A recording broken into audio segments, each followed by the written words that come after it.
यह वीडियो उन लोगों के लिए बिल्कुल नहीं है जिन लोगों में जीवन को जानने की इच्छा नहीं है, जो जीने के प्रति डेडिकेटेड हैं, समर्पित हैं, जो लोग जीना चाहते हैं, जो लोग कमजोरियां खत्म करना चाहते हैं। यह वीडियो उन्हीं लोगों के लिए है। जीवन को जो समझना चाहते हैं, ये उनके लिए है। और ये वीडियो वो लोग देख ही नहीं सकते जिन लोगों को सत्य कड़वा लगता है, जिन लोगों को यथार्थ से कोई लेना देना नहीं होता। इसलिए मैं उन लोगों से विनती करता हूँ जिनमें संयम की कमी है कि वो चुपचाप वीडियो को स्किप करें और उसके ना देखें, क्योंकि उनके लिए है ही नहीं और ये उनके लिए हो ही नहीं सकता। क्योंकि ये वीडियो थोड़ा लंबा भी होगा। जिसमें जानने की इच्छा होती है वो तो थोड़ी देर रुकेगा, क्योंकि वो रुकता ही वही है, सुनता ही वही है जो सुन सकता है। जिन लोगों के कान ही नहीं हैं अंतःकरण के, वो सुन नहीं सकते। कान वो नहीं होते जो कुछ भी सुन लेते हैं। कान वो होते हैं जो सुनना चाहते हैं उसे जिसे सुनना चाहिए। इसलिए वो लोग इस वीडियो को बिल्कुल ना देखें जिनके कान नहीं हैं। और जो लोग देख रहे हैं, जो जानना चाहते हैं, उनसे मेरी विनती यह है कि इसमें जो भी मैं आपको जानकारी देने जा रहा हूँ, जो भी सिखाने जा रहा हूँ या जो भी बताने जा रहा हूँ, उसे आप खुद से सीखें। मैं तो बोलूँगा ही, मैं तो तुम्हें दूंगा ही, लेकिन लेने से पहले तुम गलत तरीके से ना ले लीजिएगा। क्योंकि कई बार देने वाला तो ठीक देता है, लेकिन लेने वाला ठीक तरह से लेता नहीं है। जीवन की गहन गुत्थियों को समझने के लिए अगर आपको इस वीडियो के माध्यम से कोई ऐसा टॉपिक लगता है, ऐसी कोई बात आती है, ऐसा कोई चलती हुई आपकी ज़िंदगी में एक मोड़ आता है कि लगे कि हाँ, अब यहाँ से हम कुछ मुड़ सकते हैं, तो मुड़ने से पहले वीडियो को इस जो कही गई बात है उसको सुनें, वीडियो को पॉज करें और उस बात को समझने का प्रयास करें, उसे रिलेट करने का प्रयास करें उस तत्वों से, और उसके बाद में जो जानकारी दी गई है उनको खुद से जानने की कोशिश करें। यहाँ यही बात कही गई है कि तुम खुद को कैसे समझोगे, कैसे जान सकोगे। खुद को नहीं समझ सके तो किसी और चीज़ को समझने का कोई फायदा नहीं है। दुनिया में आप कितना भी काम कर लीजिए, लेकिन काम करने का अगर परिणाम ना मिले, काम करना व्यर्थ ही चला जाए, तो उस काम का कोई फायदा नहीं है। इसलिए जो भी करने से पहले आप पहले सोच तो लीजिए। जिंदगी भी आपको रोज समझाती है कि कितनी सुबह और शाम गई, जिंदगी यूं ही तमाम गई, पर जिंदगी को समझ ना सके। इसलिए जिंदगी को समझने के लिए आज रुकें और देखें, क्योंकि देखने के बाद, समझने के बाद कुछ किया जाता है तो कुछ होता है, वरना सब कुछ व्यर्थ हो जाता है। आप भले कितना ही रेत को तलवार से काटें आप, लेकिन रेत कैसे कटेगी। इसी प्रकार आप भले ही कितना ही काम कर रहे हैं, कितना ही जीवन जिए, कितनी ही किसी चीज़ को चाट रहे हैं या छुएं या फिर पिए, लेकिन अगर ज़िंदगी को ना जाना तो ज़िंदगी जी ना सकोगे। इसलिए ज़िंदगी को समझो प्लीज। यही इस वीडियो में बताया गया है कि आप अपने जीवन को गलत दिशा में ना ले जाएं, सही दिशा में ले जाएं। इसलिए ध्यानपूर्वक इस कही गई बातों को सुनें। पहले कुछ आधार बताए गए हैं और उसके बाद में उनका बेस बताया गया है। बेस के बाद में उसकी थोड़ी गहनता आएगी, तो गहनता धीरे धीरे बढ़ेगी। इसलिए आप आराम से खुले कानों और खुली आंखों और अपने आप को पूरी तरह से खोलकर जीवन के हवाले खुद को कर दें। मुझे सब्सक्रिप्शन की या वॉच टाइम की कोई परवाह नहीं है, क्योंकि इसकी परवाह होती तो मैं 15-15, 20-20 दिन में वीडियो नहीं बनाता। मैं कोई यूट्यूब का गुलाम नहीं हूँ।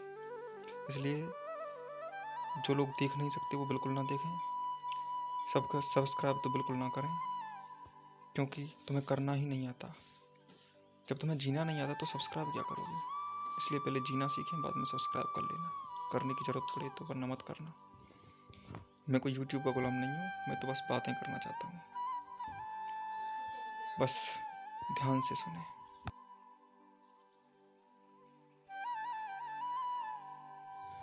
पिछले वार्तालाप में हमने वैचारिक द्वंद्व को देखा था, जिसमें भगत सिंह और रणधीर सिंह के अपने अपने अलग अलग विचार थे, अलग अलग रास्ते थे, अलग अलग पक्ष थे, अलग अलग समझ थी। इस समझ का निर्माण जीवन के अलग अलग आयामों को जोड़ने के पश्चात हुआ है। जहाँ से भगत सिंह जी कर जिंदगी आए हैं वो एक अलग जीवन है, और जहाँ से रणधीर सिंह जी जीवन जीकर आए हैं वो एक अलग जीवन है। यहाँ से इस बात की शुरुआत करनी होगी हमें कि भगत सिंह की नास्तिकता का अर्थ क्या है। उन्होंने एक लेख भी लिखा था कि मैं नास्तिक क्यों हूँ। उनका यह प्रमुख लेख है जो कि उन्होंने लाहौर जेल में लिखा था, वाई आई एम एथिस्ट। यदि हम इस लेख को ध्यान से देखें तो अगर ऊपरी दिशा देखी जाए तो केवल उनके शब्दों के अलावा कुछ ना दिखाई देगा, परंतु अगर हम इसे आज के पक्ष में देखें, धर्म जितने भी पनप रहे हैं उन धर्मों के इतिहास को उठाकर उन्हें अलग अलग ढंग से उन्हें अलग अलग ढंग से जो प्रस्तुत किया गया है, उनकी सारी भूमिकाओं और एसेंस को देखें तो हमें इस बात का एहसास हो जाएगा कि वास्तव में इस लेख के माध्यम से हम ये समझ सकते हैं कि भटकाव और विश्वास किस प्रकार से जीवन में आते जाते रहते हैं। यह लेख उन अंधविश्वासों को सामने लाएगा जिन अंधविश्वासों को हम अपने जीवन में रोज घटते हुए देखते हैं। ऐसा कोई उल्लेख भगत सिंह ने नहीं किया। मैं नहीं कह रहा हूं कि भगत सिंह ने धर्म पर पुस्तकें लिखी हैं, नहीं, ये पुस्तक उन्होंने धर्म पर नहीं लिखी थी। इन्होंने तो यह एक समस्या आने पर लिखी थी, और समस्या यह थी उनकी कि उनको बहुत से लोग गलत नजरिए से देखने लग गए थे। उनके दोस्त बटुकेश्वर दत्त भी उनसे कहते थे कि भगत सिंह अपनी कभी कभी तानाशाही पर उतर आता है, वह अपनी बात हमसे मनवाता है, या जितने भी हमारे साथ लोग काम करते हैं उनसे अपनी बात मनवाता है। भगत सिंह ने इस बात को स्वीकार भी किया है कि इसमें कोई गलत नहीं है, ये बात बिल्कुल सही है। बटुकेश्वर दत्त बिल्कुल सही कहते हैं और इस बात से मैं इनकार नहीं कर सकता कि मैं ऐसा करता हूं, परंतु मेरे जीवन के मेरे मुद्दे तो सदा स्वतंत्र ही रहेंगे। उनके संगी साथी उनसे कहा करते थे कि ये बहुत निरंकुश है, इस पर किसी का अंकुश नहीं है। कई बार तो वो निंदा भी करते थे। इसीलिए इन सब बातों का जवाब देने के लिए उन्होंने इस लेख को लिखा था। इस लेख में किसी भी धर्म की कोई बुराई नहीं की गई है, और इस लेख में उन्होंने जितना कहा है हम उतनी ही बात नहीं करेंगे, बल्कि हम समग्रता के साथ सब कुछ लेते हुए बात करेंगे। हम पूरा एसेंस निकालेंगे। भगत सिंह के आधार पर हम आधुनिक मानसिकता को समझने का प्रयास करेंगे, जो मानसिकता आज बनी हुई है। प्रथम तो बात यही है कि भगत सिंह कहते हैं कि मैं नास्तिक हूं। वो ऐसा कहते क्यों हैं? उन्होंने इस बात को प्रस्तुत करते हुए लिखा है कि मैं हमारे ऐतिहासिक पृष्ठभूमि में दो विचारधाराएं जो आई हैं उनमें से उस बात को मानने को तो मैं तैयार हूं जो सांस्कृतिक विचारधारा है, परंतु जो मिथकीय विचारधारा है, जो झूठ वाली विचारधारा है, मैं उसको नहीं मान सकता। वो कहते हैं कि सांस्कृतिक विचारधारा में मैं उन बातों को मानता हूं जैसे हमारे गुरुओं ने अंग कटवा दिए। गुरु गोविंद सिंह ने अपने पुत्र जोरावर सिंह और फतेह सिंह को भीत में चलवाया था। नानक देव जी ने अलग ही प्रथा शुरू की, संगत और पंगत की। अर्जुन सिंह को फांसी पर लटका दिया गया, परंतु उन्होंने अपने धर्म को नहीं छोड़ा। तेग बहादुर सिंह को इस्लाम कबूल करवाया गया औरंगजेब के द्वारा, परंतु वो पीछे नहीं हटे। तो ये सारी घटनाएं इस बात को बताती हैं कि हमें अपने उद्देश्यों और अपने धर्म से कभी भटकना नहीं चाहिए। भगत सिंह कहते हैं कि मैं इस बात को मानता हूं कि हमारे धर्म ने हमें कितना बल दिया। अंधविश्वासों की कमजोरी से जो कमजोरी पैदा होती है, उस कमजोरी को स्वीकार करने के पक्ष में मैं बिल्कुल नहीं हूँ। वही मिथकीय है, झूठ वही है जहाँ पर कमजोरी पैदा होती है। दरअसल सारी कमजोरियों का आधार ही झूठ है, सारी कमजोरियों का आधार ही गलत रास्ता होता है। इसलिए जितने भी कमजोरी वाली ऐतिहासिक घटनाएं हैं, उन ऐतिहासिक घटनाओं से यह एक बिल्कुल स्पष्ट रूप से सामने आ ही जाता है कि हमने अपना रास्ता ठीक ना चुना। चाहे वो शिवाजी हो, चाहे वो बाजीराव मस्ताने हो, बाजीराव प्रथम जिन्हें कहते हैं, चाहे महाराणा प्रताप हो, चाहे महाराजा सूरजमल हो, इन सभी को इतिहास इसलिए याद रखता है क्योंकि ये झुके नहीं, वरना झुकने वालों की कहानियों को कौन जानता है। मान सिंह का कहीं नाम आ जाता है अकबर के नवरत्नों में, परंतु इसका अर्थ यह नहीं होता कि उसका नाम सम्मान से लिया जाता है। आज भी उसे हे दृष्टि से ही देखा जाएगा। आमेर के राजा भारमल को कितना भी सामने लाया जाए, परंतु उसे इसी बात पर याद किया जाएगा कि उसका पुत्र और वो दोनों ही गुलाम बनकर जिए। उसने अपनी पुत्री का विवाह अकबर के साथ करवाया। विवाह वगैरह में तो कोई परेशानी नहीं है, लेकिन झुकना गलत था। हमारी ऐतिहासिक पृष्ठभूमि जहां भी जाएगी, वहां पर जो सही रास्ते पर चला है वो यही दर्शाता है कि वास्तव में जीवन अपने आप पर सधे रहने का नाम है। जीवन की सदाहट ही जहां हम सधे हुए हैं वही जीवन है। जिस जगह पर हम डूब जाते हैं, हिल जाते हैं, ढल जाते हैं, जहां पर हमारा कोई पैंदा या आधार नहीं होता, वहीं ढुलक जाते हैं। जिस बर्तन में पैंदा ना हो, आधार ना हो, उसे सधावट नहीं मिलती। धर्म वास्तव में आधार है, हर इंसान के जीवन के लिए एक ढाल है, एक मजबूती भरी नींव है। लेकिन धर्म, अब यही तो बात, यहीं पर तो बिखरते हैं लोग अपने आप को धार्मिक कहते तो हैं, परंतु यह धार्मिकता मिथकीय होती जा रही है। मिथकीय होने का अर्थ यह हुआ कि लोग समझते हैं कि वो धार्मिक हैं, लेकिन वास्तव में वो धार्मिक नहीं है। अगर हम शिवाजी की बात करें, आप शिवाजी के जीवन को देखेंगे तो उन्होंने साम दाम दंड भेद की नीति अपनाई, लेकिन मेरी नज़र में उन जैसा धार्मिक पैदा नहीं हुआ। उन्होंने पुरंदर की संधि की, अगर उन्हें घेर लिया गया तो पुरंदर की संधि की। अब लोग कहते हैं कि वो झुक गए, उन्हें झुकना नहीं चाहिए था। ऐसे तो कृष्ण जी से भी कह दो कि रण छोड़ उन्हें भी कहा जाता है।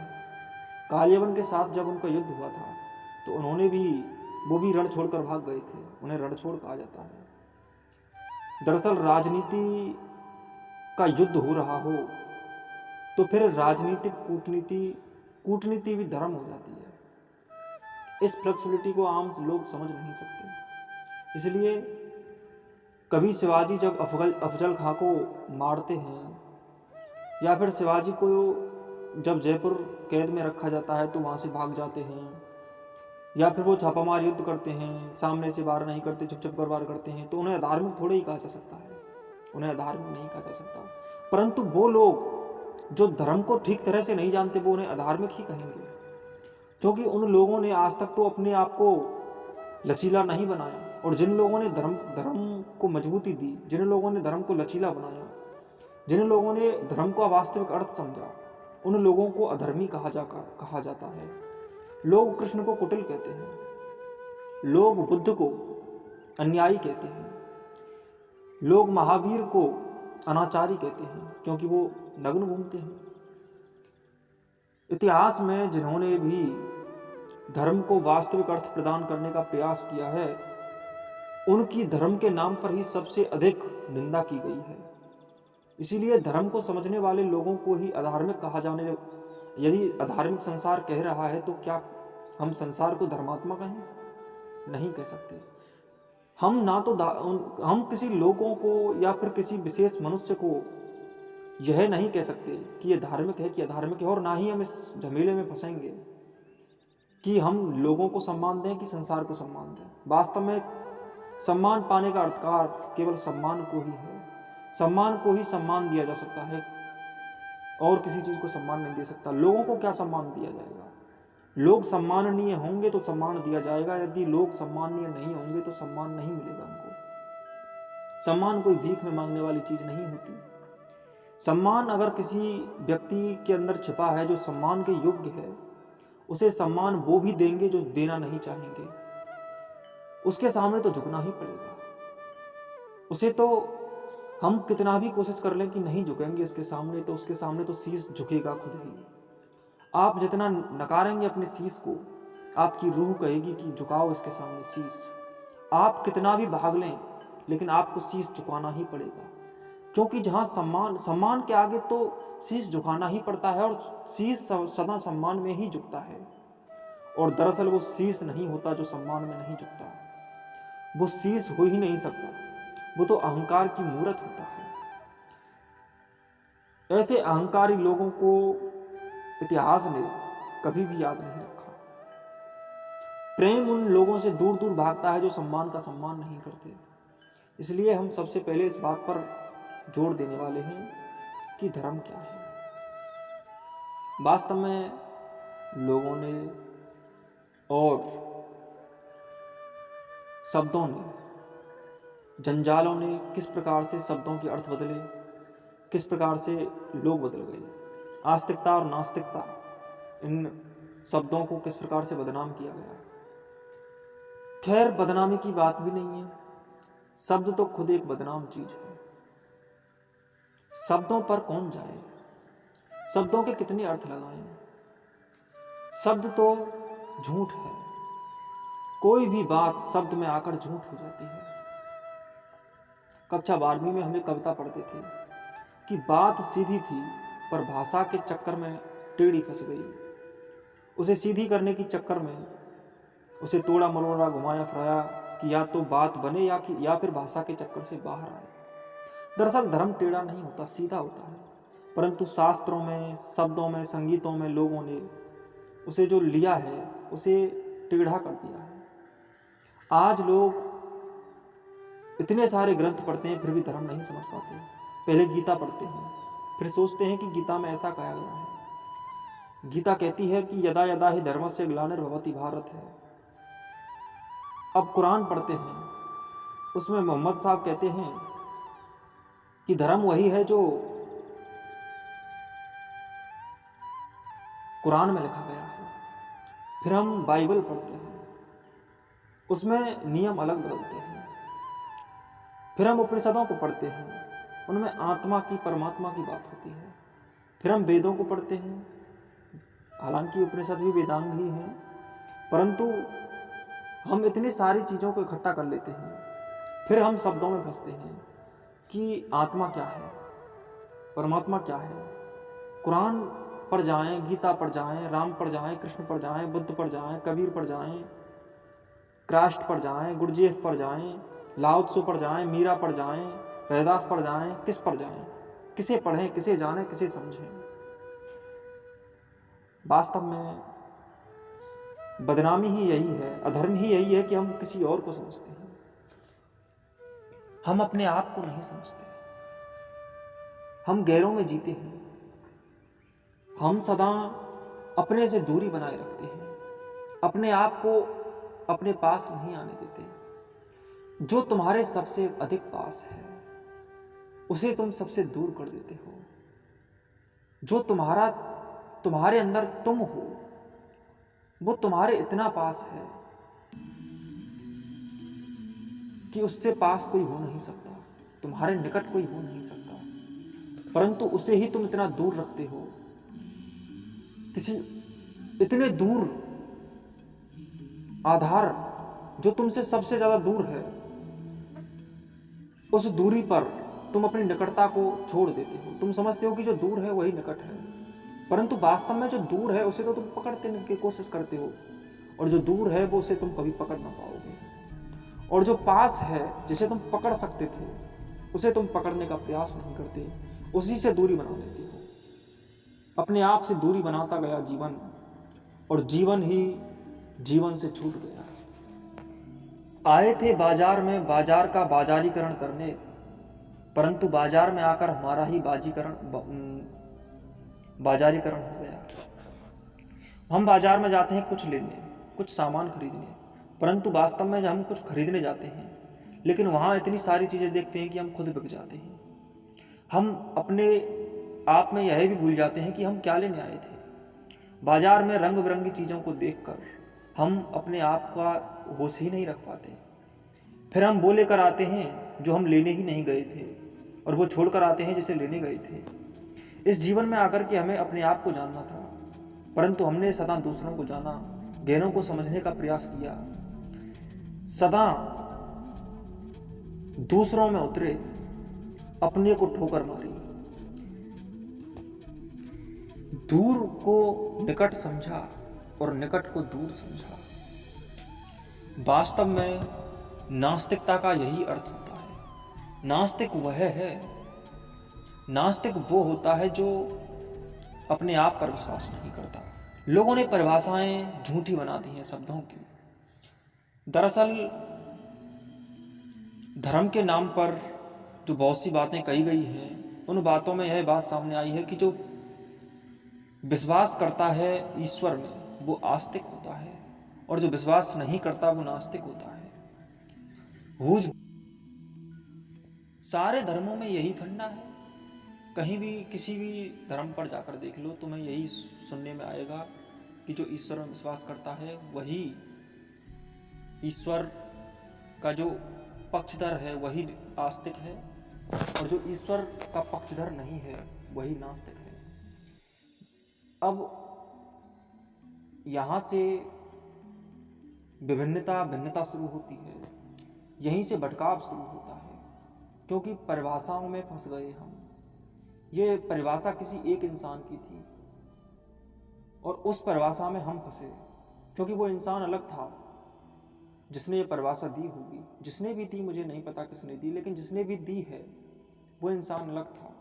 उसकी परिभाषा में फंसकर हमने अपनी परिभाषाएं बदल डाली। हमारी परिभाषाएं, हमारे प्रिंसिपल्स यानी हमारे सिद्धांत अलग होने चाहिए। हमारा जीवन अलग है, इसलिए हमें सब कुछ अलग करना चाहिए। ये परिभाषा ही झूठी थी, ये परिभाषा बिल्कुल झूठ है। ये परिभाषा उसके लिए तो ठीक बैठती है जो कहे कि मैं भगवान हूँ, क्योंकि वास्तव में आस्तिक वो होता है जो खुद पर विश्वास करता है, और नास्तिक वो होता है जो खुद पर विश्वास नहीं करता है।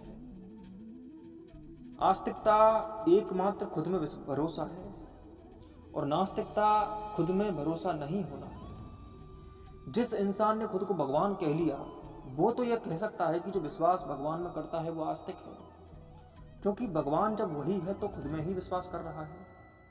और यदि कहीं भगवान समझकर भी कोई कहता है कि कहीं भगवान है, तो अगर उस आधार पर भी कहता है तो पहले वो यह समझ ले कि वह इस बात को जानता है कि भगवान है, तभी कह रहा है। इसलिए वो जानता है कि भगवान है, तो जो भगवान में विश्वास करता है यानी कि अपने जानने में विश्वास करता है, तो ये भी यही हुआ कि अपने ही जानने में विश्वास करता है। अपने जानने में विश्वास का अर्थ हुआ कि खुद में ही जानना, यानी खुद पर ही विश्वास। मैं अपने जानने पर विश्वास करता हूँ, इसका मतलब है कि मैं मुझ पर ही विश्वास करता हूँ। मैं मेरे प्रिंसिपल्स पर विश्वास करता हूँ, इसका अर्थ है कि मैं खुद पर ही विश्वास करता हूँ। मैं अपनी समझ पर विश्वास करता हूँ, इसका अर्थ है कि मैं खुद पर ही विश्वास करता हूँ। इसी प्रकार मैं अपने ईश्वर पर विश्वास करता हूँ, इसका अर्थ है कि मैं खुद पर ही विश्वास करता हूँ। तो ले दे करके रियलिटी यही है। वास्तव में जिसने परिभाषा दी है उसको भी यह नहीं पता कि वो क्या कहना चाह रहा है। वो भी यही कहना चाह रहा है कि मैं भी मुझ पर विश्वास इतना करता हूं कि मैं खुद को ईश्वर समझता हूं। हालांकि ईश्वर और प्योर परिभाषा अगर कही जाए तो ईश्वर को बीच में से निकाल दीजिए।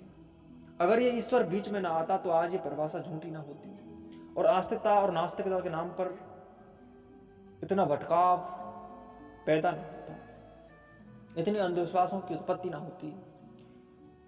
दरअसल अपने आप पर यदि विश्वास किया जाए तो यही आस्तिकता है। अब इस आधार पर कि अपने पर ही विश्वास करें, हम भगत सिंह को हम नास्तिक कहें कि आस्तिक कहें। भगत सिंह अपने आप को नास्तिक कहते हैं, और हम अगर ध्यान से देखें तो उससे ज्यादा अपने आप पर कौन विश्वास करता है? वो तो सूली पर चढ़ते हुए भगवान को ठोकर मारता है, ईश्वर को ठोकर मारता है कि मैं नहीं मानता कि कहीं कोई ईश्वर है। उसके सारे अनुयायी, उसके सारे मित्र, उसके सारे साथी, उसके सारे पक्षधर, उसके सारे साथ रहने वाले देशवासी जिस ईश्वर को मानते हैं वो उस ईश्वर को नहीं मानते।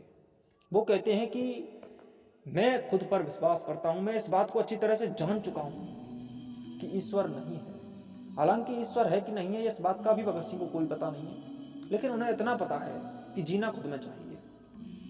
उन्हें ऐसा एहसास हुआ था, तो इतना एहसास ही हुआ था उन्हें, लेकिन उन्होंने जितना भी एहसास हुआ उस पर पूरा भरोसा किया। यही उनकी महानता है। किसी को कितना पता है कितना नहीं पता, इस बात को महत्वहीन नहीं समझना चाहिए। इस बात को यदि अधिक महत्व देने की कोशिश की गई तो महत्व ही महत्वहीन हो जाएगा। महत्व को महत्व देने के लिए सबसे महत्वपूर्ण बात यही है कि महत्व को कोई महत्व दे कितना रहा है। सबसे मुख्य बात यही है कि भगत सिंह सूली पर लटक रहे हैं, परंतु वो उसके जेलर, उन्होंने भी उनको बहुत कुछ समय पहले समझाया था कि देखो, ईश्वर से प्रार्थना करो कि मुझे बल दे फांसी पर लटकने का। उन्होंने कहा कि मैं ईश्वर नहीं मानता तो मैं बल किसी से क्यों लूं? मेरे लिए कोई बल नहीं दे सकता, मैं अपना स्वयं बल हूं। इसलिए मैं हमेशा कहता हूं कि स्पिरिचुअलिटी वही है जो बल देती है। इस धरती पर शारीरिक रूप से, मानसिक रूप से, आध्यात्मिक रूप से, सामाजिक रूप से, किसी भी तरीके से, कोई भी किसी भी जगह पर जहां भी आपको कोई कमजोर करे वो स्पिरिचुअलिटी नहीं है, और जो मजबूत करे वही स्पिरिचुअलिटी है। शिवाजी ने सदा ही स्पिरिचुअलिटी को ही फॉलो किया, यदि देखा जाए ध्यान से। आध्यात्मिकता को फॉलो किया, धार्मिकता को फॉलो किया। धर्म शब्द बदनाम हो चुका है। जैसे मैंने कहा कि भाषा के चक्कर में जरा टेढ़ी फंस गई, बात सीधी सी है, सीधी सी बात है, अपने पर भरोसा यही धर्म है, परंतु इसे टेढ़ा किया गया।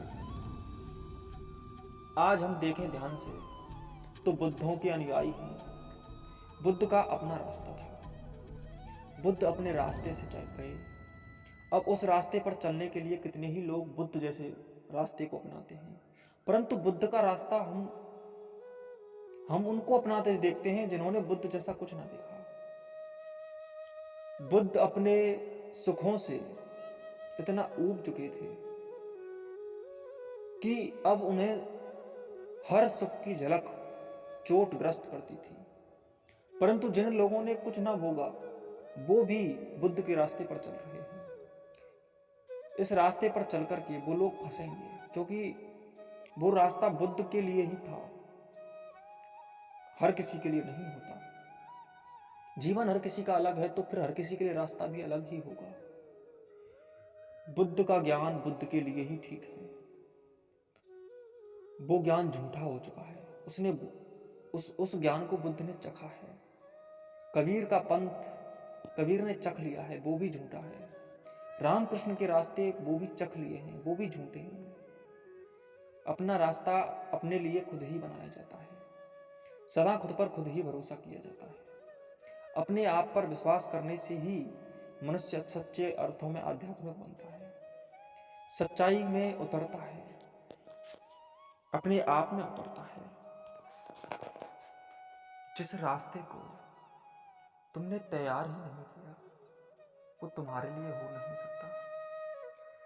रास्ते और ज्ञान, अपने रास्ते और अपना ज्ञान, इसे प्राप्त करने के लिए परिश्रम करना पड़ता है, श्रम देना पड़ता है, कुछ कुर्बानियां, कुछ अभ्यास, कुछ प्रैक्टिस करनी पड़ती है, कुछ अवलोकन करने पड़ते हैं, कुछ रिसर्च करनी पड़ती है। तत्पश्चात ही तुम्हारा ज्ञान तुम्हारे लिए आता है। जो ज्ञान तुमने श्रम से प्राप्त नहीं किया है, जिस रास्ते का निर्माण तुमने खुद नहीं किया है, वो तुम्हारे लिए सदा ही भटकाव होगा। उसका एक कारण है, क्योंकि तुम्हारी मंजिल तक जाने के लिए तुम्हारे अपने मार्ग होने चाहिए। अगर तुम किसी और के बनाए हुए रास्ते पर जाओगे तो वो तुम्हारी मंजिल नहीं हो सकती। तुम्हारे जीवन में वो सारी समस्याएं, वो सारे आने वाली सिचुएशंस, वो सारे आयाम अलग हैं जिन्हें तुम जानते हो, जिन्हें तुम समझते हो। इसलिए तुम्हारा धर्म केवल तुम्हारा ही धर्म हो सकता है। धर्म सदा एक वचन होता है, धर्म पर्सनल होता है। धर्म दो का एक नहीं हो सकता, क्योंकि वो होता ही एक वचनीय है। एक वचनीय मतलब एक वचन नहीं, एक ही होता है और एक के लिए ही होता है, एक काकी होता है। धर्म द्वैत करने पर विनष्ट हो जाता है। धर्म और ज्ञान ये द्वैत नहीं हो सकते। ये द्वैत के साथ खेले जा सकते हैं, परंतु द्वैत होते नहीं हैं। धर्म को खेलने के लिए हमें दूसरों का साथ चाहिए, संसार चाहिए। धर्म को खेलने के लिए परिवार चाहिए, देश चाहिए। धर्म को खेलने के लिए धरती चाहिए, आकाश चाहिए, परंतु धर्म के लिए कोई नहीं चाहिए। इसे ध्यान से समझने की जरूरत है। मैं यहां इस बात को बताना चाहता हूं कि वास्तव में हम सामाजिक जीवन को कभी कभी धर्म समझते हैं। पिताजी की सेवा करना कर्तव्य है हमारा, माँ की सेवा करना धर्म है हमारा, समाज की सेवा करना धर्म है हमारा, देश रक्षा कर्तव्य है हमारा। परंतु वास्तव में ये सारी वाक्य ठीक नहीं है। किसी किसी के लिए ये बिल्कुल नहीं है। जिस इंसान का पिता शराब पीकर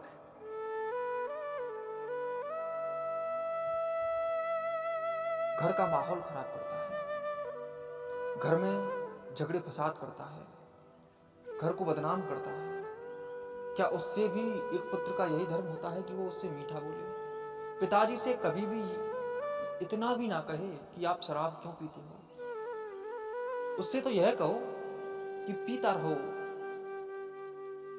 पीते रहो तुम शराब, हम तुमसे कुछ ना कहेंगे। तो क्या तुम अपने पिताजी को शराब पीने में हेल्प करोगे? इससे तुम्हारे पिताजी का ही विनाश होगा, तुम्हारा भी विनाश होगा, तुम्हारे घर का भी विनाश होगा, तुम्हारे सम्मान का भी विनाश होगा और तुम्हारे फैमिली में भी प्रॉब्लम्स आएंगी। सो बात मैं ये कहना चाहता हूँ कि सिचुएशनल होता है धर्म और स्वाभाविक भी होता है। हर किसी का स्वभाव अलग होता है। दो व्यक्तियों का धर्म एक नहीं हो सकता। एक का पिता बहुत अच्छा है तो इसका मतलब ये नहीं है कि अब उस पुत्र को भी उस पिता को सुधारने के लिए कुछ प्रयास करने चाहिए। अरे दूसरे का पिता शराबी है, एक का पिता शराबी है तो उससे वो जाकर कह सकता है कि ये तुम क्या करते हो पापा जी, आप सिगरेट पीते हो, मुझ जैसे बच्चे में क्या संस्कार पड़ेंगे, मैं भी सिगरेट पीने लग जाऊं क्या? तुम्हारे पिता तो तुम्हारे लिए, तुम्हारे जो पिता हैं जो शराब पीते हैं वो तुम्हें गलत ही आदत लगाएंगे। वो कहेंगे तुम भी पियो, मैं भी पीता हूँ, दोनों बाप बेटे पीते हैं, चलते हैं लाल किले पर, वहीं पर बोतल खुलेगी। तो तुम पिता के साथ ये तो नहीं कर सकते। उसी तरह से एक तुम्हारा ऐसा पिता है जो बहुत ही अनुभवी व्यक्ति है और तुम में बहुत सी कमियां हैं। तुम अब यहाँ से सिचुएशन उल्टी है, तुम शराब पीते हो, तुम सिगरेट पीते हो, तुम्हारे पिता समझाते हैं कि ना, तो अब अपने पिता से क्या कहोगे आप? उनको तो समझाने की कोई बात ही नहीं होती। तो दोनों लोगों का धर्म कितना अलग हो गया, क्योंकि सिचुएशन अलग थी। मात्र इतना अंतर है कि सिचुएशन दोनों की अलग है। दूसरी बात स्वभाव की भी होती है। एक इंसान एक छोटी स्थिति में वो आचरण नहीं कर सकता जो कि दूसरा व्यक्ति कर सकता है। जैसे महावीर नग्न घूम सकते हैं, लेकिन कोई सामान्य व्यक्ति नग्न नहीं घूम सकता। उसका कारण है कि महावीर हो चुके हैं। महावीर अपनी बहुत सी जिंदगी के अनुभवों को, जिंदगी की कामनाओं को पीछे छोड़ चुके हैं, और जो लोग वैसे ही उनका अनुसरण कर रहे हैं, उन लोगों ने अभी देखा क्या है, समझा क्या है। उन्होंने जीवन को चाखा है, उन्होंने जीवन को निकटता से उसकी खुशबू को सूंघा है, उसे फील किया है, उसमें उतरे हैं, इसीलिए उन्होंने उतारे हैं। लेकिन जो वैसे ही उतार रहा है, जिसके अंदर से कुछ ना उतरा, क्रोध ना उतरा, काम ना उतरा, वासना ना उतरी, वो भी कपड़े उतार रहा है महावीर बनकर, तो उसके और उसके आचरण में अंतर होता है, उसे जूते पड़ेंगे। इसीलिए दोनों की सिचुएशंस में अंतर हो गया। मैं यहाँ इस बात को स्पष्ट करना चाहता हूँ कि धर्म एक के लिए एक है, उसे दो किया तो टूट जाएगा। मैं कभी किसी से यह नहीं कहता कि जो मैं कहता हूं वैसा करने की कोशिश करो, वैसे बनने की कोशिश करो। मैं ये कह रहा हूं कि खुद अपने धर्म को खुद से समझने की कोशिश करो। मैं ये जो सारी वीडियो बना रहा हूं या जो भी कुछ कर रहा हूं, मैं इसलिए केवल कि मैं कह सकूं कि करो, करो जरूर, ये कहने के लिए, ना कि कैसे करो, क्योंकि हर किसी के लिए हर किसी का रास्ता अलग है। मैं केवल मजबूती देना चाहता हूं अपने ज्ञान, अपने रास्ते, अपने आधार या अपनी सोच या अपनी समझ या अपने अज्ञान या अपने रास्तों को तुम्हें थोपना नहीं चाहता। तुम्हारे रास्ते तुम्हारे लिए हैं, मेरे रास्ते मेरे लिए हैं। मेरे रास्तों पर चलकर तुम कुछ नहीं पाओगे, क्योंकि मेरी मंजिल तुम्हारी मंजिल नहीं हो सकती। मंजिलें अलग अलग हैं तो रास्ते भी अलग अलग ही होने चाहिए। तुम पहुंच जाओगे वहां अगर मेरे रास्ते पर चले, जहां पर तुम्हें तो कुछ ना मिलेगा पर मैं निहाल हो जाऊंगा। तुम तड़पते रहोगे और मैं बहुत आगे चला जाऊंगा। इसलिए मेरे रास्तों पर चल करके तुम्हें कुछ ना पाए, कुछ ना मिल सकेगा। अपने रास्तों को अख्तियार करें। परिश्रम करके ही अपने को समझा जा सकता है, अपने रास्तों को जाना जा सकता है, अपने धर्म को जाना जा सकता है।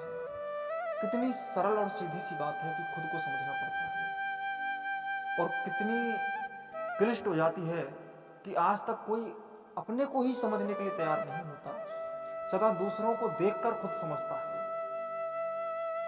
दूसरों को देखकर समझा तो समझ तो दूसरों की ही रही, रास्ता दूसरों का रहा, वचन दूसरों के रहे, बोली दूसरे की रही, तुम्हारा क्या रहा? कुछ भी ना रहा। तुम तो भिखारी ही थे, पहले भी मांगा अनुभव, पहले भी बोलना सीखे दूसरों से, धर्म किसी और का ले लिया, राम के रास्ते चुन लिए, बुद्ध का मार्ग चुन लिया, महावीर का आचरण चुन लिया तो कृष्ण का श्रृंगार चुन लिया, मीरा की भक्ति चुन ली, कबीर का ब्रह्मत्व चुन लिया। ये सारी बातें तुम्हें सूट नहीं करती, तुम्हारे लिए कुछ और ही हो सकता है। तुम अलग खुद हो, स्वयं हो, स्वयं में उतरो। अपने आप में उतरने की प्रक्रिया को ही आस्तिकता कहते हैं। जितने भी लोग उतरे हैं वो उतरने में भूल करने के कारण नास्तिक हो गए। नास्तिक वो है जो दूसरे के रास्तों पर चलता है, किसी और भगवान को पूजता है। भक्ति की वास्तविकता ये नहीं है कि आप किसी विशेष भगवान के आचरण का पालन करें, नहीं। किसी से प्यार करने का अर्थ यह नहीं होता कि उसकी जिद्दें पूरी करें। किसी की जिद्द पूरी करना प्रेम नहीं होता। भगवान की जिद्द भी नहीं पूरी करनी चाहिए। प्यार का अर्थ पवित्रता को पाना है, स्वयं को जानना है, अपने में उतरना है। ईश्वर भी गैर है तो उसे गैर की जगह पे ही रहने दो। तुम्हें उससे प्रेम है, उससे भक्ति है, तो उससे केवल उससे उसका आचरण भी ना लो। कह दो कि तुझसे कुछ ना लूंगा, तुझसे बस प्रेम करता हूं मैं। मीरा ने कभी भी सुदामा की तरह महल बनवाने के लिए कुछ ना चाहा। मीरा बस इसलिए नाची क्योंकि उसे प्रेम था कृष्ण से। वो प्रेम था, वो कृष्ण से क्या मांगेगी। ना उसने कभी कृष्ण की तरह मोर पंख लगाए, वो तो बस नाची, क्योंकि नृत्य उसमें उतर चुका था। तुम्हारे अंदर नृत्य गैरों से कभी ना उतर सकेगा, क्योंकि नृत्य को उतारने के लिए ये आवश्यक हो जाता है कि तुम खुद में डूब सको, क्योंकि जब तक कोई डूबता नहीं है तो उसका नृत्य ना निकल सकेगा। तुम जबरन निकालना चाहो तो नाच ना सको, क्योंकि जबरन नृत्य हो ही नहीं सकता। नृत्य तो डूब कर ही आता है। संगीत तभी निकलता है जब तुम स्वयं में डूबते हो। कोई तभी गा सकता है जब उसके अंदर गाना हो। तुम्हारे अंदर गाना है ही नहीं, तुम गाओगे क्या? तुम गायक कैसे कहलाओगे जब गाना तुम्हारे अंदर ही नहीं है? तो अपना गाना अपने ही अंदर हो सकता है, दूसरों के अंदर कैसे होगा? हम अपने आप को बलवान कहें पर बल अंदर ना हो तो कैसे कहेंगे? बल तो अपने लिए ही हो सकता है। बल अपने लिए ही होता है, अपने अंदर ही होता है और अपने अंदर पैदा किया जाता है। अगर बल है ही नहीं तो फिर बलवान कैसे कहलाओगे? यह कहकर कि मेरा ईश्वर बलवान है तो मैं भी बलवान हूं। कोई किसी को उधार नहीं देता। अगर किसी भगवान ने भक्तों को शक्तियां उधार दे दी होती तो सारे भक्त बलवान भगवान होते। आज तक ऐसा नहीं है। दरअसल प्रेमी से मांगा नहीं करते। मांगने पर प्रेम झूठा हो जाता है, मांगने से प्रेम खटपटा जाता है। सागर कहे नदी से कि मुझे रत्न चाहिए, परंतु सागर में खुद ही इतने रत्न, पराई रत्न उसके अंदर, उसके गर्भ में छिपे हुए समाहित हैं, इसलिए उसे महासागर कहते हैं। नदियां उसके पास आती हैं, वो नदियों के पास कभी नहीं जाती। वो सच्चा प्रेम है क्योंकि वो किसी की आशा नहीं करता। बादलों की तरह वो किसी का कुछ लेता नहीं। बादल तो भी सागर से पानी उठाते हैं, परंतु सागर कभी कुछ ना उठाता है। वो तो खुद ही अपने आप में पर्याप्त है। आसमान कभी भी सूर्य, चंद्र या सौरमंडलों या आकाश गंगाओं या क्लस्टर, सुपर क्लस्टर से कभी ये नहीं कहता कि मैं तुम्हें पैदा करता हूं। नहीं, वो तो हर जगह है।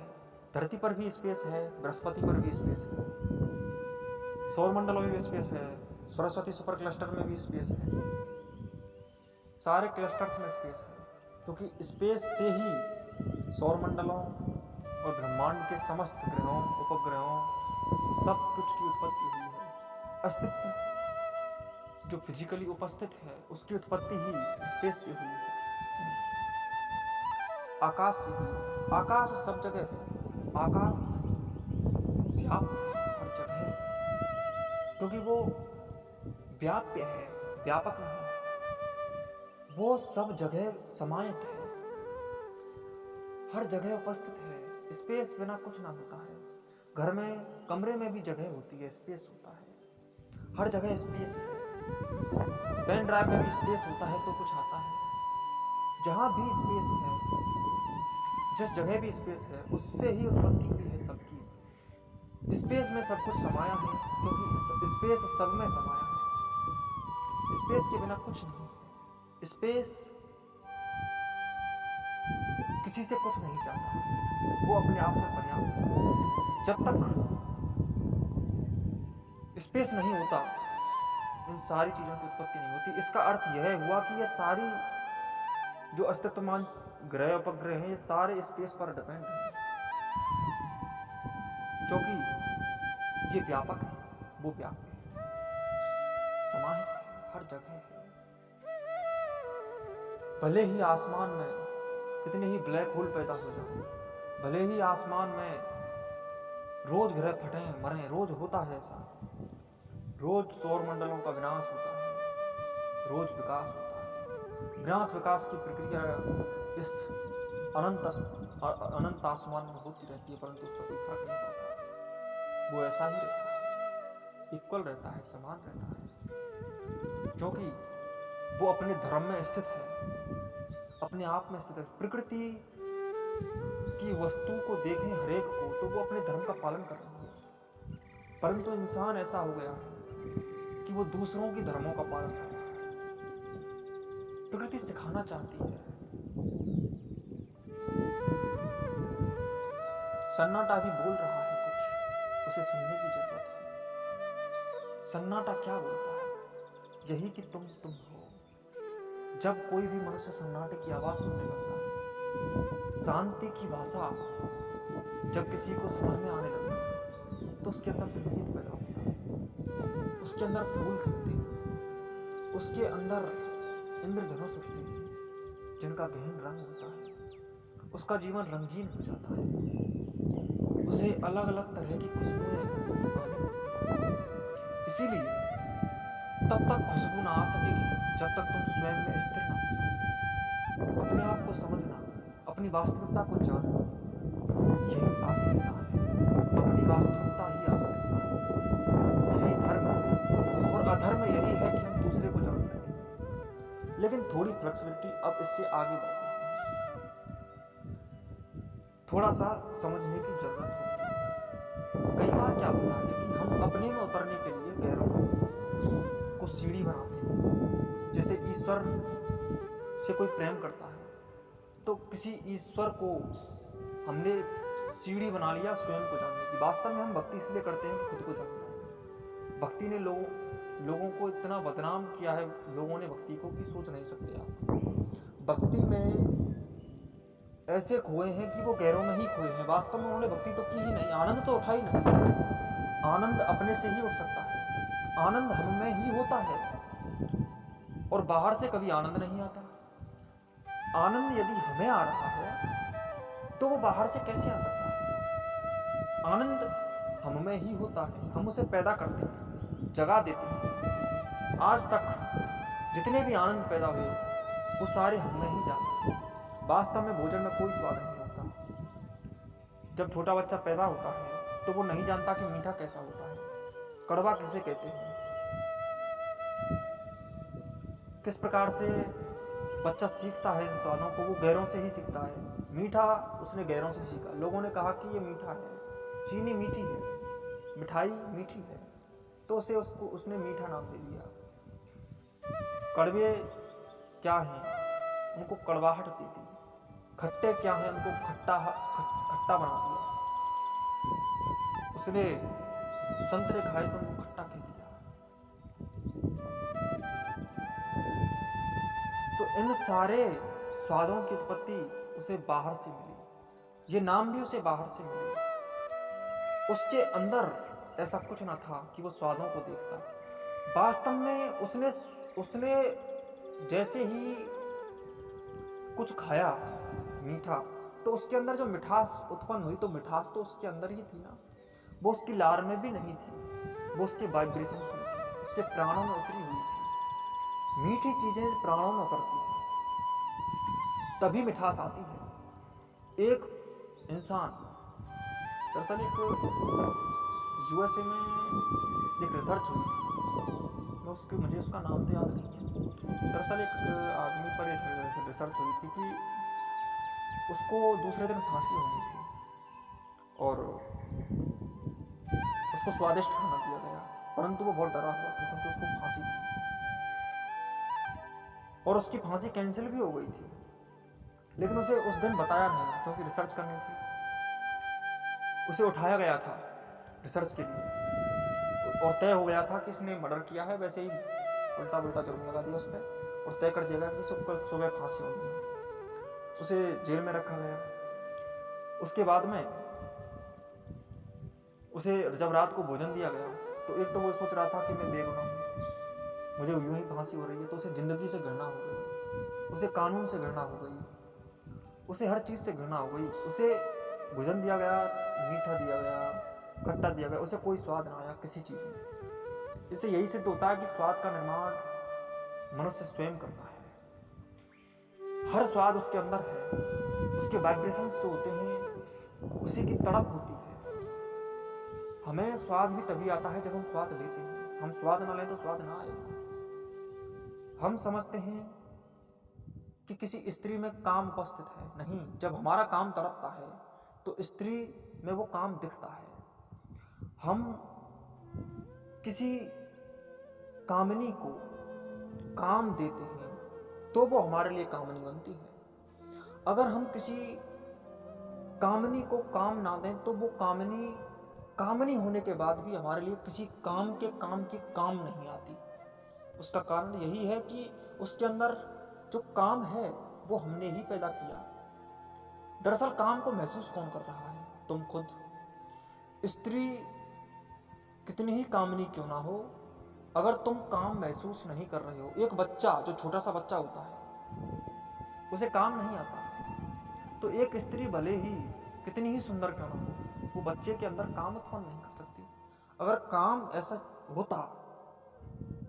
ऐसा होता कि वो उत्पन्न स्वयं ही होता तो बच्चे में भी वो काम होता। दरअसल माँ के साथ जो प्रेम उसका बढ़ता है बचपन में, वो इसलिए बढ़ता है क्योंकि उसे कोई प्रोटेक्शन दे रहा होता है, तो उसकी आदत हो जाती है। बच्चा भी माँ को पहले दिन नहीं जानता, बच्चा आदत लगने के बाद, क्योंकि वो भी देखो तुम, वो भी गैर से आया, माँ ने ही सिखाया कि मैं तेरी माँ हूँ, नहीं तो वो ये भी नहीं जानता कि वो उसकी माँ है। 10 दिन, 15 दिन, 20 दिन, इतने दिनों में संस्कार छोटे बच्चे के अंदर काम करने लग जाते हैं। जब संस्कार काम करने लग जाते हैं तो ही उसके प्राणों को आदत लगाई जाती है। जब आदत बढ़ती है तो वो गैरों से ही सीखा, अपना ना सीखा, गैरों से ही उसने सीखा। ठीक यही मैं कहना चाहता हूँ कि कोई भी दुनिया में कोई भी वाइब्रेशन है, कोई भी आनंद है, कोई भी मजा है, वो आप खुद ही ले सकते हो। जो शराब जब शराब पीता है शराबी, तो वास्तव में अगर वो पानी की तरह पी रहा है तो वो शराब नहीं पी रहा। बहुत जाते हैं मैखाने में पीने, पर ए गालिब पीता कोई ही है। हर कोई पी नहीं सकता क्योंकि पीना आता ही नहीं। पीने के लिए बहुत कुछ चाहिए होता है। सबसे मुख्य चीज तो पीने के लिए तुम खुद चाहिए। जब पीने के बाद तुम बेहोश हो जाते हो तो पीता कौन है? तुम तो होते ही नहीं हो जी। पीने वाले का भी तो होना जरूरी है। बेहोशी के बाद में तुम वहां होते ही नहीं, तो फिर पिया किसने? तुम्हारी जीभ ने, या तो फिर तुम्हारे मुंह के अंदर पानी की तरह चला गया वो, किसने पिया? संभोग करने तुम गए ही नहीं, वो मशीनी हो गया, तो फिर किया किसने? वो किया किसने? किसी ने भी नहीं। भक्ति करने के लिए जब तुम जागे ही ना रहे तो भक्ति की किसने? किसी ने नहीं। तुम खुद को न जाने। दरअसल ऐसा होता है, बार बार कहा जाता है कि तू करता तू भया, मुझ में रहा ना हूं, बाली फेरी पर गई जित देखो तित तू। बिल्कुल ठीक बात है कि जब हम भगवान की भक्ति करते हैं तो हम भगवान में ही खो जाते हैं, हम नहीं रहते। लेकिन सच्चाई है कि वो भगवान में नहीं खोते हैं। वास्तव में ऐसा होता है कि वो हम खुद में ही खो जाते हैं, और खोने के बाद में जब हम नहीं रहते तो हम ही ईश्वर हो जाते हैं, हम भगवान हो जाते हैं। अपने आप पर जो जितना अधिक विश्वास करता है वो उतना ही बड़ा आस्तिक है। और जब अपने अंदर गैर नहीं रहते, जब अपने अंदर दूसरा नहीं रहता, तो फिर हम खुद से जुड़ जाते हैं। इस जगह पर एक बहुत ही पतली सी रेखा है जो समझों का फेर उत्पन्न करती है। इस जगह पर ध्यान से देखें तो कहा जा रहा है कि जिते देखूं तित तू का मतलब यह हुआ कि तू अलग है, यानी तू गैर है, और गैर में मैं चला गया, इसका मतलब है ये तो फिर उल्टी बात हो गई। गैर में तो जाना ही चाहिए, खुद में ही आना चाहिए था, लेकिन वास्तव में ऐसा नहीं है। दरअसल ऐसा है कि इसमें तू जो है वो 2 अर्थों में प्रकट होता है। तू का अर्थ क्या है? वह तू, यानी हमारे लिए जो संस्कार दूसरों ने दिए हैं वो गलत है, तो जब गलत संस्कार खत्म हो गए तो मैं ही बचा, तो जब मैं ही रह गया तो उसको तू कहा गया है। खुद को ही तू कहा है, यानी कि खुद को ईश्वर कहा है, तो ईश्वर को तू कह दिया, यानी तू ही रह गया। इसका अर्थ ये हुआ कि दुनिया में चाहे भक्ति मार्ग हो, चाहे योग मार्ग हो, चाहे प्रेम मार्ग हो, चाहे हठ योग हो, चाहे कोई भी हो, कोई भी तरीका क्यों ना हो, सारा एक ही निचोड़ है। वो एक ही बात है कि तुम स्वयं को समझ लीजिए। यही धर्म है, इससे बड़ी कोई वास्तविकता नहीं हो सकती इस धरती पर। तुम्हें चाहे ज्ञानी से ज्ञानी ही क्यों ना मिल जाए, वो तुम्हें अंधविश्वास देगा। जरा संभल कर मिलना हर किसी से, फैक्चुअली मिलना, संस्कार किसी के ना लेना, अपने संस्कारों को मजबूत बनाना। परंतु दरअसल देखते हैं हम कि जब मिटाते हैं तुम दूसरों के संस्कारों को तो उलझते हैं।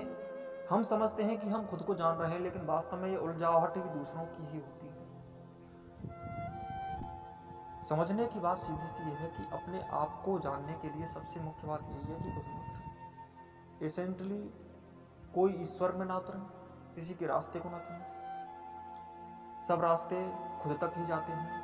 हम प्रेमी भी इसलिए चुनते हैं, हम किसी से प्यार इसलिए करते हैं ताकि उसे सीढ़ी बना सकें खुद को समझने की। हम गुरु भी इसलिए चुनते हैं ताकि हम सीढ़ी बना सकें एक दिन हम भी गुरु बनने की। हम ईश्वर क्यों चुन रहे हैं? ताकि हम एक दिन ईश्वर बन सकें। हम ईश्वर इसलिए चुनते हैं, जब हम खुद ही ईश्वर हो गए तो हम जित देखूं तित तू, यानी कि हम ही हो गए। जब गुरु और शिष्य का मेल होता है तो उनके अंदर जो प्रेम होता है तो वो भी एक योग है। दरअसल ध्यान से देखने पर यहाँ पता चलता है कि शिष्य गुरु होने के लिए ही तो गुरु बना रहा है। इसमें बात ही क्या है? जब गुरु का सारा ज्ञान शिष्य में उतर जाएगा तो वो खुद गुरु ही हो जाएगा। गुरु और शिष्य में क्या अंतर रह जाएगा? कोई अंतर नहीं रहेगा। इसका अर्थ यही हुआ कि वही ईश्वर हो जाएगा, वही गुरु हो जाएगा। हम किसी प्रेमी में, दरअसल प्रेमी चुनने से पहले इस बात का ध्यान रखें कि जो प्रेमी है वो ऐसा प्रेमी हो जो हमें ऊंचाई दे, जो हमें खुद से जोड़े। खुद से जोड़ने वाला, खुद से समझने वाला, खुद को जानने वाला ही प्रेमी होता है। वह प्रेमी हो ही नहीं सकता जो हमें खुद से नहीं जोड़ता। खुद से ना जोड़ने वाला कभी प्रेमी नहीं होता। तो जब हम प्रेमी चुने तो इस बात को समझ लें कि ये हमें हमसे जोड़ना चाहिए, ये हमारी सीढ़ी बने, ऐसी सीढ़ी जिस पर चढ़कर हम ऊंचाई पर जाने वाले हैं। तो गुरु, ईश्वर को चुनना, गुरु को चुनना, प्रेमी को चुनना, ये सारे चुनने के तरीके, हालांकि गैर चुन रहे हैं ध्यान से देखें तो, लेकिन गैर नहीं चुन रहे हैं। वास्तव में जब हम खुद तक पहुंच रहे हैं तो हम खुद के लिए ही चुन रहे हैं। अब यहाँ पर थोड़ी सी बात जो ये मैंने की है कि गैर चुनकर खुद तक पहुंचना। पहले मैंने बात की कि खुद के ही रास्ते बनाओ, अब मैंने बात की कि गैर भी चुनते हैं। अब यहाँ पर भटकाव होता है कि गैर चुनकर अब गैरों में ही रह जाते हैं। नाव में निकले तो नाव में ही डूबे। ज्ञान पाया तो ज्ञान ही उलझन बन गया। किसी को पाया तो वो ही उलझन बन गई। ये उलझने सुलझनों के लिए थी, लेकिन तुमने उन्हें उलझन बना दिया। सुलझना चाहते थे किसी में उलझ कर, लेकिन सुलझ गए किसी में उलझ कर। ऐसा ना कर सके। सुलझने के लिए सुलझे तो सुलझाहट होती है, लेकिन उलझने के लिए उलझे, ये उलझाहट नहीं होती। समझाहट, यानी कि इसकी आहट जब आपके अंदर उतरेगी तो तुम्हें पता चलेगा कि जब दूसरों को भी किसी को चुन रहे हो तो तुम अपने लिए ही चुनेगी। ध्यान से देखने पर इस बात का तुम्हें एहसास कर ही लेना चाहिए कि अब स्वयं से जुड़ना। आस्तिकता यही है। अब नास्तिकता गैरों से ना जुड़ना है। जितने भी नास्तिक हुए, जैसे स्टीफन हॉकिंग हुए, पेरियार हुए, कार्ल मार्क्स भी नास्तिक ही थे, भगत सिंह भी नास्तिक अपने ही। तो भगत सिंह की जो बात हो रही है, ये नास्तिक क्यों होते हैं ऐसे लोग? दरअसल होता क्या है कि जब ये देखते हैं किसी को गैरों में उलझता हुआ तो पाते हैं कि कमजोर हो गया है ये राही। ध्यान से देखो, जो इंसान अपने पे विश्वास नहीं कर रहा उसके अंदर बल नहीं होगा, शक्ति ना होगी, लड़ने की ताकत ना होगी। और किसी का प्यार आपके लिए, किसी का प्रेम, किसी की भक्ति, किसी का योग, किसी का ध्यान यदि कमजोरी बन रहा है तो वो काहे की पावर है, काहे की स्पिरिचुअलिटी है, काहे की ताकत है, काहे का जुड़ाव है, काहे का बल है। बल वही है जहां तुम खुद से जुड़ जाते हो, ताकत वही है जो तुम खुद से जुड़ जाते हो। यही ताकत है, यही रियलिटी है। इसके अलावा जितनी भी रियलिटीज हैं वो सब झूठ है, सच नहीं होती वो सारी रियलिटीज। इसलिए खुद से जुड़ने के लिए यह अत्यंत आवश्यक हो जाता है कि जब तुम खुद से जुड़ रहे हो तो यह तय कर लो कि मजबूती है कि कमजोरी। भगत सिंह ने लोगों को कमजोर होते देखा धर्म पर, जैसे कि सिख धर्म को ऐसे आंख मीच कर फॉलो कर रहे थे कुछ लोग कि वो भले ही उन्हें कमजोरी दे रहा हो लेकिन चाहिए उन्हें ताकत। जैसे रणधीर सिंह और भगत सिंह का हमने पहले वार्तालाप किया था, उसमें क्या था, रणधीर सिंह अपना धर्म नहीं छोड़ेंगे जी। I mean to say that वो धर्म जानते नहीं अपना, वो चाहते हैं कि यहां से कुछ आजादी मिले, कुछ जागृति आए, कुछ क्रांति हो, ये चाहते थे। लेकिन गदर पार्टी की भी उन्होंने स्थापना की, लेकिन वो एकजुट ना कर सके पूरे हिंदुस्तान को, शक्ति को जोड़ ना सके। उनका धर्म की वजह से शक्ति को ना जोड़ना कमजोरी है, और जोड़ लेते तो पावर होती, देश के लिए पावर होती। जोड़ा नहीं, यही उनकी अधार्मिकता है। परंतु वो ये बात समझ नहीं सकते। हर किसी के लिए समझना जरूरी नहीं होता। मैं नहीं कहता कि रणधीर सिंह को समझना चाहिए था, लेकिन जब कोई समझता है तो उसको भी दोष देते हैं। जैसे रणधीर सिंह ने कितनी ही बातें भगत सिंह को कह दी, दोष आरोपित करते हुए ब्लेम किया उनको। लेकिन रियलिटी यही है कि जो लोग समझते हैं थोड़ा बहुत, उनको समझने से भी रोकते हैं। भगत सिंह, मैं बता दूं कि भगत सिंह के माइंड में अभी क्लैरिटी नहीं थी। इतनी क्लैरिटी थी कि वो इस रास्ते को चुन चुके थे कि मैं गलत रास्ते पर या कमजोर रास्ते पर तो नहीं जाऊंगा, ये उन्हें पता था। लेकिन वास्तविकता तो उन्हें भी ना पता थी कि वास्तविकता होती क्या है, कैसे होते हैं ये रास्ते। वो बहुत प्रभाव पड़ा था उनका रणधीर सिंह पर, रणधीर सिंह की बातों का उन पर प्रभाव पड़ा था, लेकिन फिर भी वो संभल गए थे। तो उन्होंने तोड़ने का प्रयास किया, लेकिन तोड़ ना सके उसके विश्वास को। तो ऐसा हो जाता है। इसलिए अब भगत सिंह की नास्तिकता, जैसे मैं उन लोगों की, जो मैंने नास्तिकों के नाम लिए, बहुत सारे नास्तिक हैं दुनिया में। अधिकतर वैज्ञानिक नास्तिक क्यों हो जाते हैं? क्योंकि वो जानते हैं कि लोग इसके नाम पर कर क्या रहे हैं।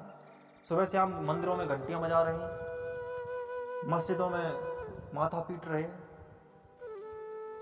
पादरी बैठ करके कुछ कहानियां, कुछ कल्पनाओं में खोए हुए हैं।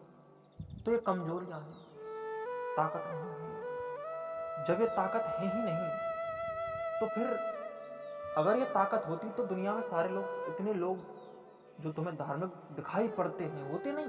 जितने दिखाई पड़ते हैं वो ही नहीं होते। जितने धार्मिक दिखाई पड़ते हैं तो वो सारे मजबूत हो गए होते। तो वो मजबूत नहीं है, वो कमजोर है। यही उनकी अधार्मिकता है। सबसे बड़ी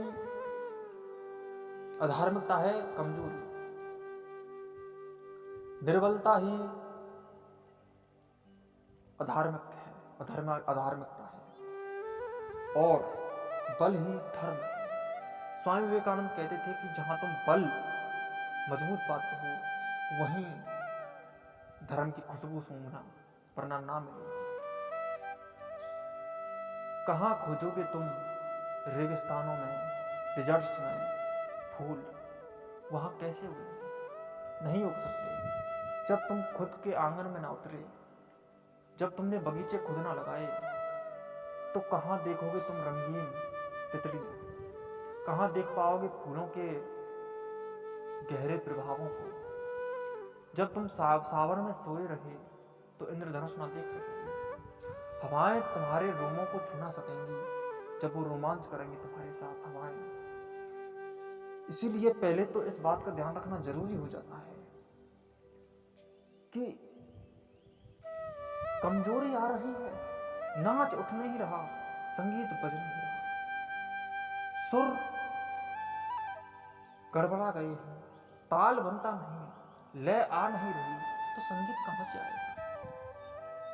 इसीलिए सबसे पहली बात तो यह है कि इस बात को समझें कि अधार्मिक लोगों को आप धार्मिक ना समझें। भगत सिंह ने कमजोर लोगों को देखा तो उन्होंने कहा इससे तो मैं नास्तिक ही अच्छा।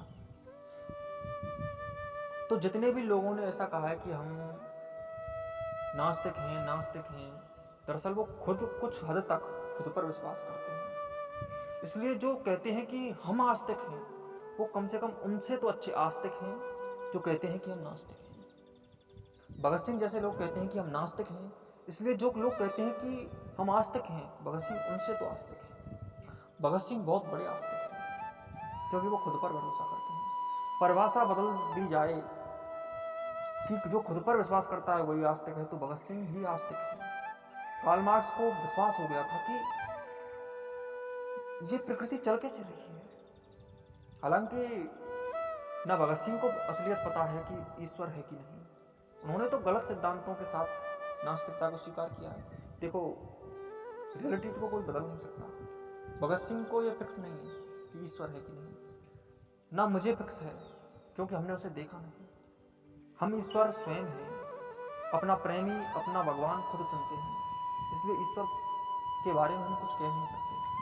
जिसके बारे में कुछ कहना ही नहीं चाहिए और कहा ही नहीं जा सकता, उसके बारे में कहना ही गलत होता है। जिस बात का आनंद चुप रहने में है, उसे बोलकर क्यों खराब करना। जो बात ही चुप रहने की थी, तुमने उसे खराब कर दिया। दाल में जैसे कंकड़ चला गया। ऐसा होता है।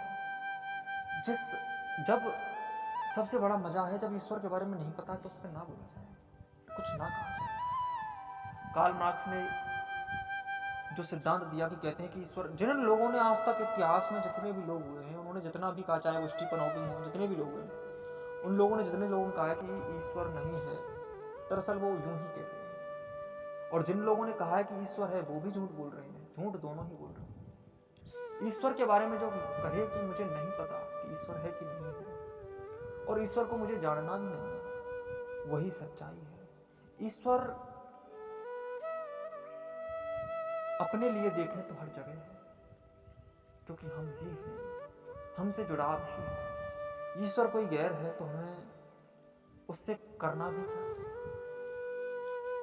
निर्बल करेगा, उसे समझेंगे क्या जरूरत है। जितने भी लोगों ने कहा है, इस धरती पर सबसे अधिक विनाश ज्ञान ने किया है और दार्शनिकों का सबसे अधिक किया है। जितने भी दार्शनिक पैदा हुए हैं, उन दार्शनिकों ने अपना पूरा जीवन जीने में नहीं गुजारा, वो जिए ही नहीं, कभी आनंद ना उठाया, केवल भटकते रहे। ज्ञान के पीछे भटकना ही गलत था। जो ज्ञान पूर्ण होगा ही नहीं, उसे पूर्ण करने की चेष्टा क्यों। अपूर्णता तो जीवन का नाम है, उसे पूर्ण नहीं किया जा सकता। उसे जिया जा सकता है, लेकिन उसे उसकी पूर्णता या अपूर्णता उसे जाना नहीं जा सकता, पूर्ण रूपेण नहीं जाना जा सकता। इसीलिए एक हद होती है, लिमिट होती है कि कहां तक जानना चाहिए। जब तुम्हें इस बात का एहसास होने लगे कि मैं इस बात को समझ चुका हूं कि ईश्वर के, आत्मा के, या जितने भी ऐसे अस्तित्व हैं जिनको जानने की जरूरत नहीं है, उन अस्तित्वों को मैं जानता हूं कि इनको मैं नहीं जानूंगा। अनंत को कभी ना जानना, अज्ञेय को कभी ना जानना। अज्ञेय उसको कहते हैं जिसको जाना ही नहीं जा सकता। ईश्वर, आत्मा, जिसके बारे में बड़ी बड़ी बातें की जाती है, वो सब अज्ञेय हैं, तो उसके जानना मत। उनको जानकर तुम उनका अपमान कर रहे हो। जब ज्ञान अज्ञेय है तो उसे जान क्यों रहे हो। उसे, वो खुद कहता है कि वो अज्ञेय है, तो उसको जानने की कोशिश करना ही दोष है। केवल वो जानो जिसे जान सकते हो। तुम जीना जान सकते हो, जानना ना जान सकोगे। जाना जा सकता है श्रम से, परिश्रम से। वो किए बिना तुम किसी के झूठे रास्ते, झूठे फलों को खाओगे। खुद पेड़ बनो, पोषण करो, परिश्रम करो, फिर तुम पर ही फल लगेंगे। उन फलों को खुद खाना, पहले तैयार करो। पेड़ बो, बड़ा करो, पानी दो, फिर खाओ। किसी के फलों को खाकर तुम्हें अच्छा ना लगेगा। चोरी के फल सदा ही गलत होते हैं। अनुभव की भी चोरी बहुत गलत होती है। किसी के अनुभव की चोरी भी ना करो, किसी के भी अनुभव की नहीं, क्योंकि किसी के अनुभव को लेकर तुम भटकोगे। अनुभव, चोरी तो चोरी होती है। किसी के रास्तों पर चलना उचित नहीं है, अपने रास्ते खुद ही तय करने पड़ते हैं। जो लोग अपना रास्ता खुद नहीं बनाते, उनसे अच्छा। अब भगत सिंह जैसे लोग उन लोगों से बहुत आगे हैं जो लोग अपने आप को झूठा आस्तिक कहते हैं। दरअसल वो सबसे बड़े नास्तिक हैं, क्योंकि उन्हें अपने आप पर ही विश्वास नहीं है और कहते हैं यही तो संसार है। अपने आप पर जिन लोगों को बिल्कुल ही भरोसा नहीं है, गैरों पर ही भरोसा है, वो कहते हैं कि हम आस्तिक हैं। संसार आस्तिकों को कभी स्वीकार नहीं करता। संसार आस्तिकों को नास्तिक कहता है। ये संसार का नियम है। जंगल में हर कोई झपट्टा मारना चाहता है। शेर अपनी भूख मिटाना चाहता है, तो उसको चाहिए कि वो दौड़े और हिरण का पीछा करे। हिरण अपनी जान बचाना चाहता है, तो उसको चाहिए कि वो भागे और अपनी जान बचाए। कोई भगा रहा है तो कोई भाग रहा है। यही जंगल है। यहाँ तो कभी रेस खत्म ही नहीं होती। इसीलिए जंगल में जाकर किसी से अपेक्षा न करना। कोई तुम्हें नास्तिक कहे तो कह देना, कुछ नास्तिक ही है अच्छे, हम आस्तिकों की महफिल में हमें नहीं कह देना उनसे। दरअसल बात कही जाए तो कुछ ना कहो किसी से। जरूरत क्या है जनाब, जब जरूरतें पूरी हो गई हों। आप जानते हैं कि आपको बाहरी लोग समझ ना सकेंगे, तो समझाने की जरूरत क्यों है उनको। अपनापन अपने से हो। उनसे कुछ ना कहो, ना तो उनको दोष दो और ना उनको ऊंचा उठाओ, ना उनकी आवाज़ों को दबाओ और ना उनकी आवाज़ों को उठाओ, क्योंकि गलत आवाज़ का उठना और दबना और दबाने की कोशिश करना दोनों ही गलत है। यहाँ तुम्हें कोई आदर ना मिल सकेगा। आदर की उम्मीद छोड़ दो, क्योंकि आदर अपने आप का कर लो, यही वास्तविक आदर है। जो आदर तुम्हें बाहर से मिलेगा वो गलत होगा, झूठा होगा, सच्चा ना हो सकेगा। इसलिए अपना सम्मान स्वयं करें, किसी से सम्मान की अपेक्षा ना करें, क्योंकि जंगल में अपेक्षा नहीं की जाती। अगर आप हिरण की तरह जी रहे हैं तो शेर से कभी आशा ना करना कि वो तुम्हें छोड़ देगा, और आप शेर की तरह जी रहे हैं तो कभी हिरण से आशा ना करना कि तुम्हारी भूख मिटाने के लिए वो तुम्हारे पास चल कर आएगा। जंगल में क्या अपेक्षाएं करना, यहाँ तो जीना ही जंगल की तरह है। तो बाहर जीना और भीतर जीना, इनमें अंतर यही है। तो बाहर जीने के लिए आप जंगल की तरह जिए और अंदर जीने के लिए आप अपनी तरह जिए।